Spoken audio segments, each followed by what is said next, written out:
Good morning. Good morning, YouTube. Good morning. I'm having technical difficulties this morning. One moment. I will be with you shortly. If you're watching the replay, you can always go to 2 minutes, and I should usually be yapping by then. But if you're live, please bear with me as I have been having technical difficulties this morning. Technical difficulties. Okay, we might be not having technical difficulties anymore. Okay,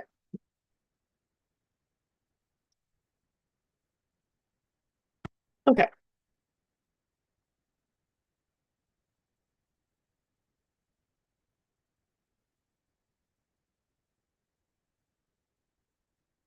okay. Join me here.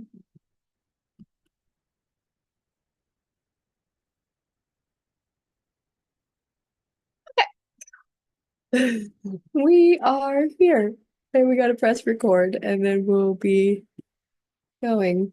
Oh, computer, why are you like this? Okay, all right.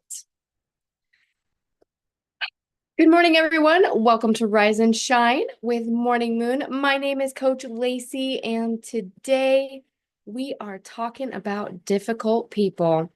My computer's being difficult, so what a great way to set us up for today. It is Wednesday. If you haven't already, please be sure to hit the subscribe button, ding that bell so that you're notified every time that we go live here at Morning Moon and Wellness with Watson. And if you haven't already anchored into your morning checklist, your daily checklist, the foundations in the Rise and Shine with Morning Moon group, be sure to do so. So today we are talking about difficult people. Oh my goodness.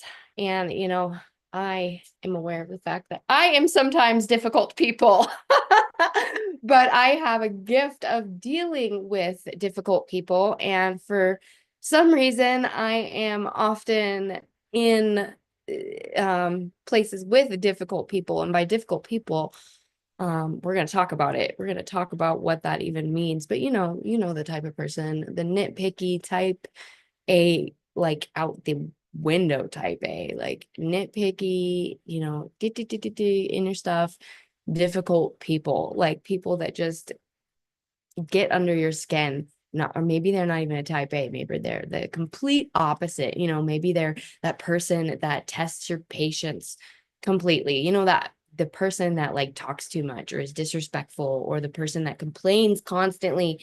I remember being in the workforce and I would have these coworkers that would just complain incessantly. Oh my gosh. Or even friends or family who flake out when they need them most, or people who misunderstand you, or people who take your words and twist them. Those are the worst. Or people that nitpick and are on a power trip, you know. But that being said, I can hear some of the things in here that I'm listing that I do. I am the girl who talks too much. I am the person that can be a little bit controlling, especially if you ask my stepdaughter. I can be the annoying one. And the reality is at one point or another, we are all the difficult person in someone else's story. And that's the humbling truth that I am going to ask all of you to sit with today. And the second thing is difficult people need love too.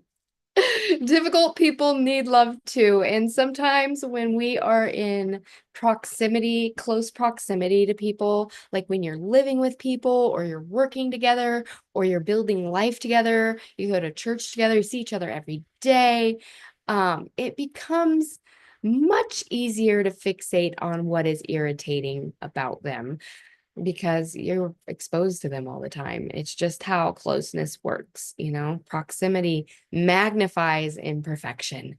You could be the most loving, warm, peaceful, happy home and have the most meaningful job or the most loyal friendship. But the more time you spend with someone, the more those little quirks become super duper duper duper duper duper annoying. And that's okay. It's human. It's just totally natural. But what we do and the choices that we make in those moments, that is what's important. Because we have to look at people through the eyes of a tender heart of mercy and recognize that we're all difficult people. Difficult people is you. Difficult people is me. Difficult people are all around us. And difficult people are often hurting people. Most people are hurting in one way or another. They're carrying a backpack, a backpack. Some of those backpacks are heavier than others. Some of those backpacks have really, sharp rocks that are digging into your back. Um, Difficult people are just like we are difficult people, and so difficult people are hurting people. you know they're not planning to annoy you. They don't just wake up planning to be annoying. you know they might be battling an invisible illness or grief or insecurities or trauma or unmet expectation.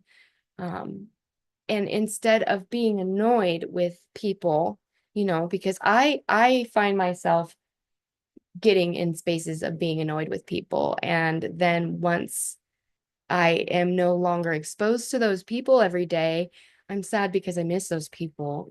And so instead of being annoyed with people, pause, take a moment to be grateful for them, pray for them, um, ask what's going on below the surface there inside of you and then inside of them to make them difficult.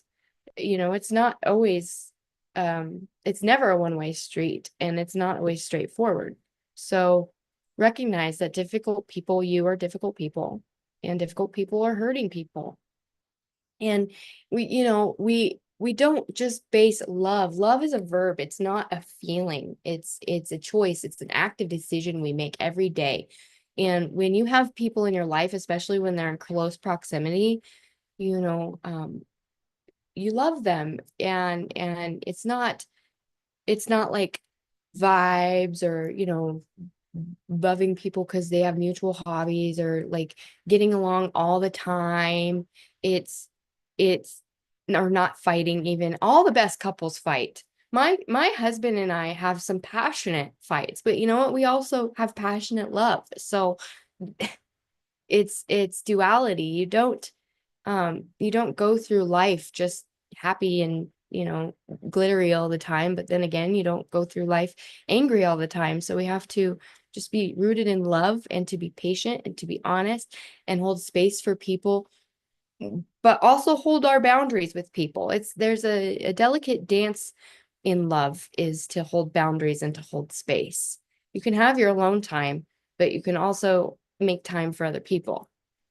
And we need to look for, I have an exercise that I have my clients do called rosebud and thorns, and I have them look at the roses, the good things in their life, what they're grateful for, the thorns, the things that are difficult, and then the buds, things that are blooming. And so I encourage you all to look at people through those eyes. Everybody has those good things that we're grateful for. They have those thorns that are sharp and prickly, and you just don't want to deal with them. Some people have more thorns than others. I have people in my life that I love dearly, but they have more thorns than others. My brother is a thorny rose. I love him, but he is a thorny, thorny rose. Pick him up and he makes me bleed every time.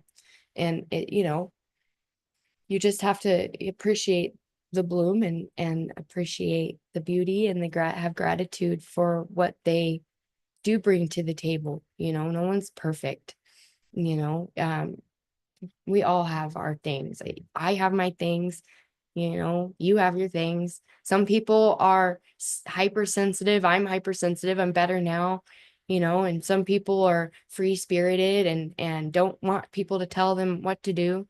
Gosh, I'm describing myself here, but that annoys some people, right? And then other people are like type A, doers, get her done. My mom is a type A person, get her done, tells it like it is, you know. And our personalities, woo, we collide because my mom is a type A and I'm a free spirit, and it doesn't make for a very easy relationship, but it doesn't make it wrong. It just makes us different. And so recognize the people in your life and the places where you could just navigate those thorns, just navigate, just be careful when you pick them up. And we all bring something different. We all bring something different to the table. And our experiences in life shape how we react to everything.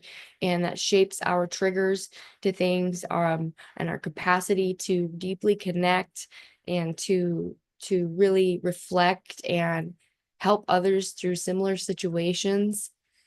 Some of us are really quick to speak and slow to trust. Some of us need structure and other people crave spontaneity.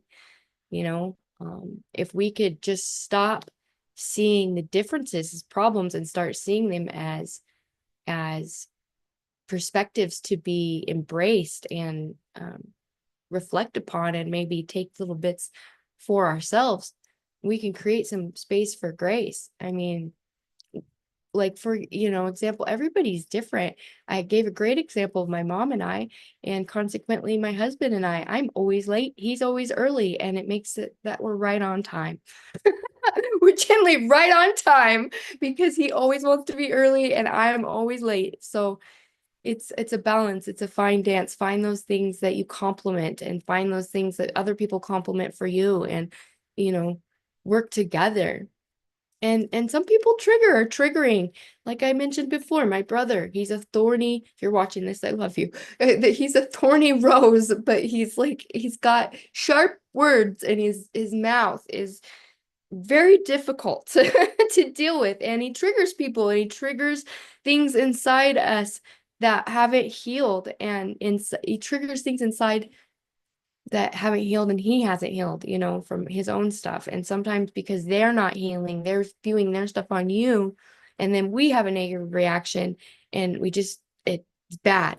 So when someone triggers you or they hurt you, recognize it's not them, it's what they're representing, and go deeper into that. Journal about it, journal what's and if you don't journal, just think about what it is they're bringing up inside you and why that is rubbing you the wrong way, and what's true. Ask yourself the questions. Again, yesterday I referenced the questions quite often from Byron Katie. Is it true? Are you absolutely certain that this is true? And if this is true, what does it mean? And who would I be without that thought?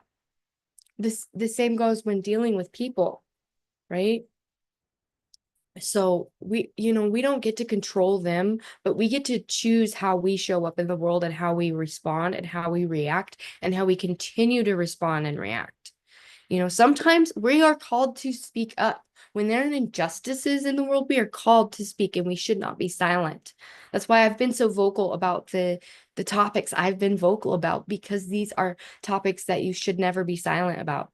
But other times, you need to be silent. Sometimes I just need to shut up, truly. There's been many times in my life with conflict with other people where I just need to shut up, stay silent. So sometimes you need to speak up, sometimes you need to stay silent, and sometimes, we need to stay and fight, and sometimes we need to walk away towards peace.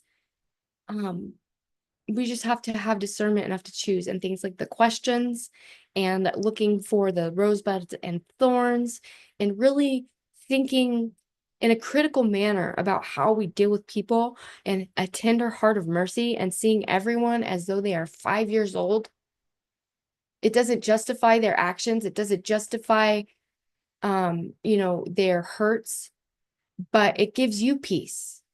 So rather than get all twisted up about what someone has said or what they've done, pray for them. Be thankful for their part in your story, and let it go. If you have to disconnect for a moment, disconnect, hold the boundary.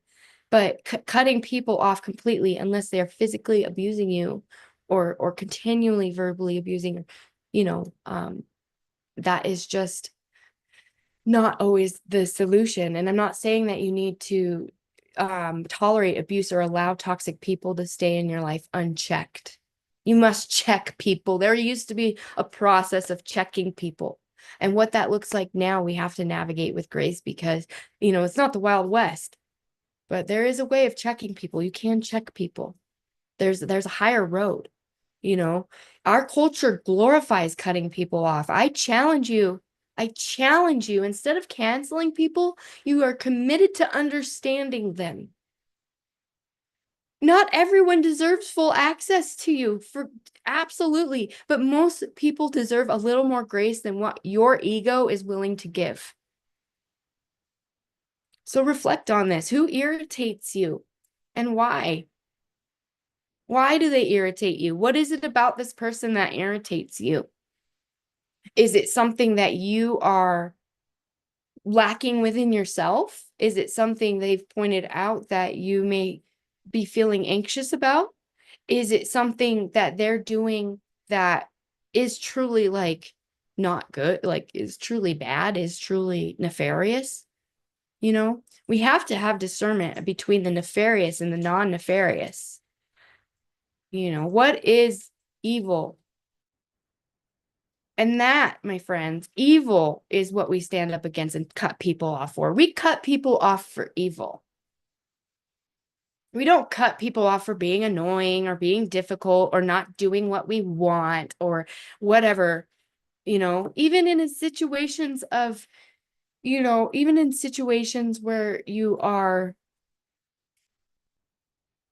having gigantic blowups with people that some people wouldn't even understand.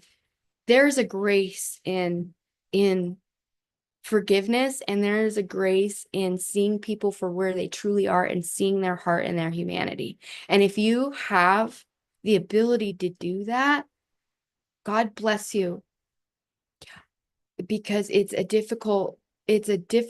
not even difficult. It's something that has been given to you through the grace of God, because I have that inside me. I can see that in people. I give people, people often wonder why I give unlimited chances. And it's because I see the humanity in people. Unless I think someone is truly evil, I will give them the chance. But if they're evil, it's done. We're done. I just pray for them. So reflect on these things. Who irritates you and why? Is it really them, or is it something about you? Well, let's be honest here. Let's be honest with ourselves a little bit, and can you be honest? And can you be honest with other people without being too harsh? I have to work on that, you know? So our ability to walk in love, even with difficult people, it's a direct reflection of our own grace and spiritual maturity. And sometimes we have people that come into our life um, that teach us these lessons so that it's not to change them, but to change us, and change how we show up in the world. So I challenge you not to give up on people so quickly and not label them or cancel them or, call them annoying or selfish or too much because they don't match your pace or your personality.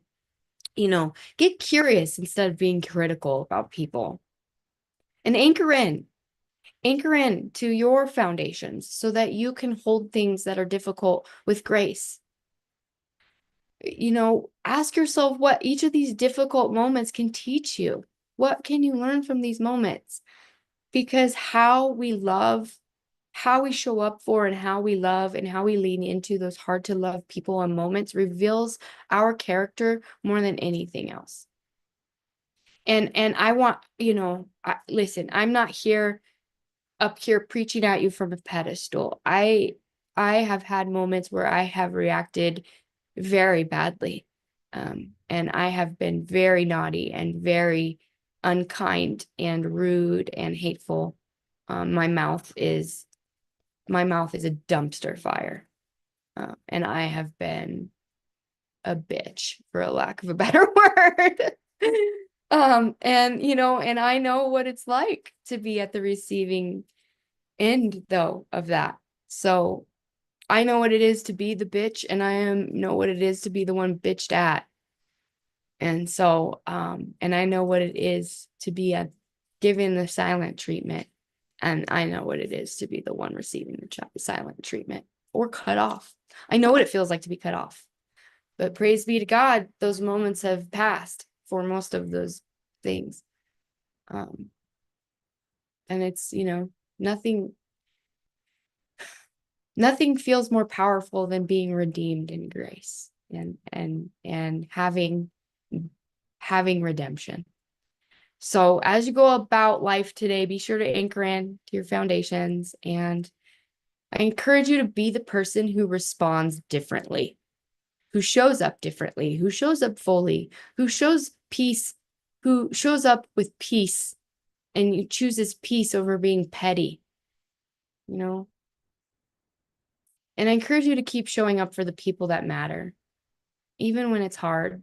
Call them, text them, take them to lunch, go shopping, go for a walk, FaceTime, whatever. Just tell them, send a text, tell them you love them, do something. Because that's how we change the world, is even when we don't want to, we show up anyways. It only takes one moment of patience. Make a difference. So keep shining, everyone. I hope you have a wonderful day, and I will see you tomorrow.